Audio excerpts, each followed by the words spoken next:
वाल्मीकि रामायण में आज आपको दीर्घ सर्ग में राजा दशरथ श्री राम के राज्याभिषेक का प्रस्ताव तथा सभासद के द्वारा श्री राम के गुणों का वर्णन करते हुए उस प्रस्ताव का सहर्ष युक्त समर्थन करना, यह आपको सुनाऊंगा। आप इसको ध्यानपूर्वक सुनिए। उस समय राजसभा में बैठे हुए सब लोगों को संबोधित करके महाराज दशरथ ने मेघ के समान शब्द करते हुए दुंदुभि की ध्वनि के सदृश अत्यंत गंभीर एवं गूंजते हुए उच्च स्वर से सबके आनंद को बढ़ाने वाली यह हितकारी बात कही। राजा दशरथ का स्वर राजोचित, स्नग्धा और गंभीरता आदि गुणों से युक्त था, अत्यंत कमनीय और अनुपम था। वे उस अद्भुत रसमय स्वर से समस्त नरेशों को संबोधित करके बोले, सज्जनों, आप लोगों को यह तो विदित ही है कि मेरे पूर्वज राजाधिराजों में इस श्रेष्ठ राज्य का यहाँ की प्रजा का किस प्रकार पुत्र की भांति पालन किया था। समस्त इक्ष्वाकुवंशी नरेशों ने जिसका परिपालन किया है, उस सुख भोगने के योग्य संपूर्ण जगत को अब मैं भी कल्याण का भागी बनाना चाहता हूँ। मेरे पूर्वज जिस मार्ग पर चलते आए हैं उसी का अनुसरण करते हुए मैंने भी सदा जागरूक रहकर समस्त प्रजाजनों की यथाशक्ति रक्षा की है।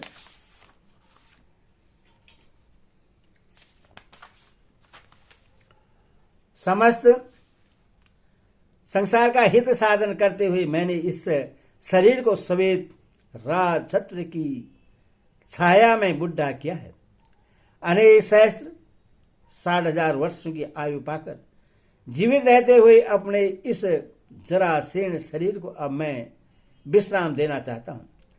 जगत के धर्मपूर्वक संरक्षण का भारी भार राजाओं के शौर्य आदि प्रभावों से ही उठाना संभव है। अजिंत्री पुरुषों के लिए इस बोझ को ढोना अत्यंत कठिन है। मैं दीर्घकाल से इस भारी भार को वहन करते करते थक गया हूं। इसीलिए यहाँ पास बैठे हुए इन संपूर्ण श्रेष्ठ द्विजों को अनुमति लेकर प्रजाजनों के हित के कार्य में अपने पुत्र श्री राम को नियुक्त करके अब मैं राजकार्य से विश्राम लेना चाहता हूँ। मेरे पुत्र श्री राम मेरी अपेक्षा सभी गुणों में श्रेष्ठ हैं। शत्रुओं की नगरी पर विजय पाने वाले श्री रामचंद्र बल पराक्रम में देवराज इंद्र के समान है। पुष्य नक्षत्र से युक्त चंद्रमा की भांति समस्त कार्यों के साधन कुशल तथा धर्मात्माओं में श्रेष्ठ एवं पुरुष श्रोमणी श्री रामचंद्र को मैं कल प्रातः काल पुष्य नक्षत्र में युवराज के पद पर नियुक्त करूंगा। लक्ष्मण के बड़े भाई श्रीमान राम आप लोगों के लिए योग्य स्वामी सिद्ध होंगे। उनके जैसे स्वामी से संपूर्ण त्रिलोकी की भी परम सनात हो सकती है। वे श्री राम कल्याण स्वरूप हैं। इनका शीघ्र ही अभिषेक करके मैं इस भूमंडल को तत्काल कल्याण का भागी बनाऊंगा। अपने पुत्र श्री राम पर राज्य का भार रखकर मैं सर्वदा कलेश रहित निश्चित हो जाऊंगा। यदि मेरा यह प्रस्ताव आप लोगों को अनुकूल जान पड़े और यदि मैंने यह अच्छी बात सोची हो तो आप लोग इसके लिए मुझे सहर्ष अनुमति दें अथवा यह बताएं कि मैं किस प्रकार से कार्य करूं। यदि भी यह श्री राम के राज्याभिषेक का विचार मेरे लिए अधिक प्रसन्नता का विषय है तथा यदि इसके अतिरिक्त भी कोई सबके लिए हितकर बात हो तो आप लोग उससे सोचें, क्योंकि मध्यस्थ पुरुषों का विचार एक पक्षी पुरुष की अपेक्षा विलक्षण होता है, कारण कि वह पूर्व पक्ष और अपर पक्ष को लक्ष्य करके किया गया होने के कारण अधिक अभ्युदय करने वाला होता है। राजा दशरथ जब ऐसी बात कह रहे थे उस समय वहां उपस्थित नरेशों ने अत्यंत प्रसन्न होकर उन महाराज का उसी प्रकार अभिनंदन किया जैसे मोर मधुर केका रव फैलाए हुई वर्षा करने वाले महामेघ का अभिनंदन करते हैं। तत्पश्चात समस्त जन समुदाय को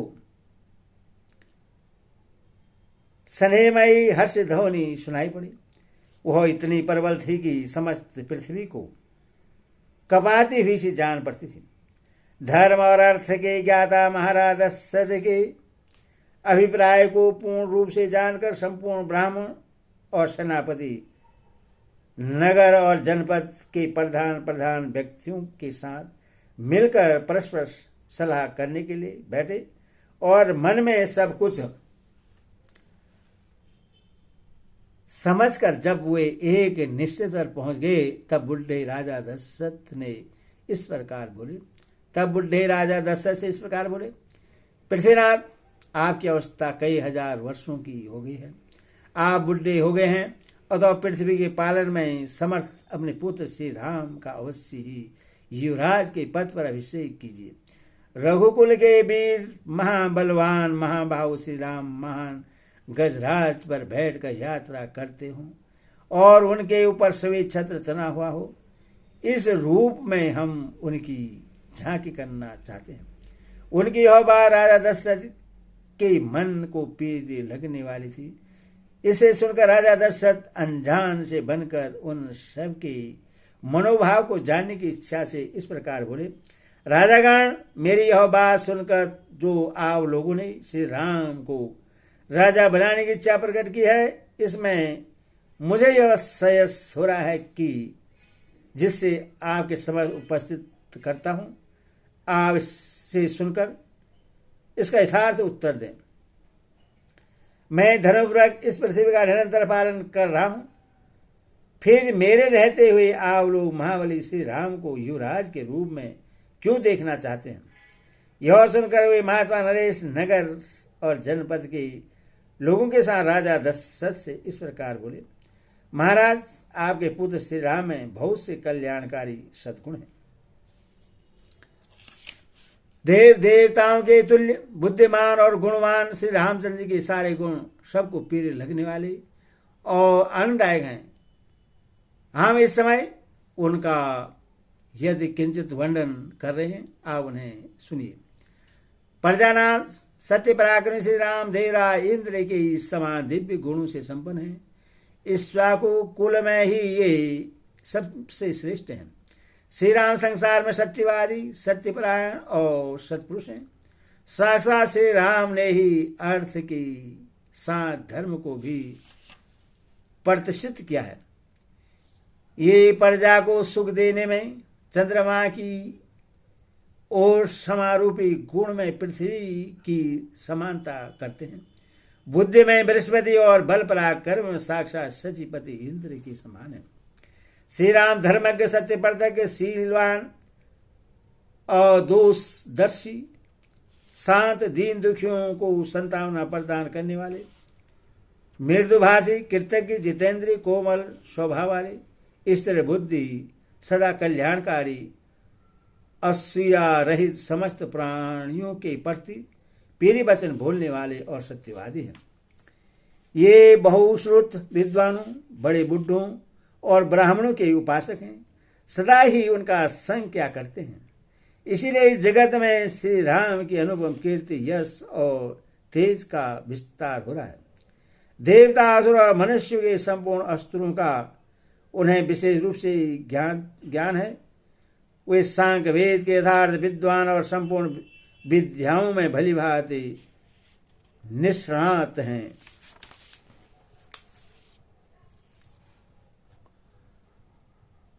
भरत के बड़े भाई श्री राम गार्ध वेद संगीत शास्त्र में भी इस भूतल पर सबसे श्रेष्ठ है। कल्याण की तो वे जन्मभूमि है। उनका स्वभाव साधु पुरुष के समान है। हृदय उदार और बुद्धि विशाल है। धर्म और अर्थ के प्रतिपादन में कुशल श्रेष्ठ ब्राह्मणों ने उन्हें उत्तम शिक्षा दी है। वे ग्राम अथवा नगर की रक्षा के लिए लक्ष्मण के साथ जब संग्राम भूमि में जाते हैं, उस समय वहां जाकर विजय प्राप्त किए बिना पीछे नहीं लौटते। संग्राम भूमि से हाथी अथवा रथ के द्वारा पुनः अयोध्या लौटने पर वे पूर्ववासियों से स्वजनों की भांति प्रतिदिन उनके पुत्रों, अग्निहोत्र की अग्रियों, स्त्रियों, सेवकों तथा शिष्यों का कुशल समाचार पूछते रहते हैं। जैसे पिता अपने औरस पुत्र का कुशल मंगल पूछता है, उसी प्रकार वे समस्त पूर्ववासियों से कर्मश उनका सारा समाचार पूछा करते हैं। पुरुष सिंह श्री राम ब्राह्मणों से सदा पूछते रहते हैं कि आपके शिष्य आप लोगों की सेवा करते हैं ना। क्षेत्रियों से वह यह जिज्ञासा करते हैं कि आपका सेवक क्वच आदि से सुसज्जित हो आपकी सेवा में तत्पर रहते हैं। नगर के मनुष्यों पर संकट आने पर वे बहुत दुखी हो जाते हैं और उन सबके घरों में सब प्रकार के उत्सव होने पर उन्हें पिता की भांति प्रसन्नता होती है। वे सत्यवादी महान धनुर्धर वेद पुरुषों के सेवक और जितेंद्र हैं। श्री राम पहले मुस्कुराकर वार्तालाप आरंभ करते हैं। उन्होंने संपूर्ण हृदय से धर्म का आश्रय ले रखा है। वे कल्याण का समय का आयोजन करने वाले हैं।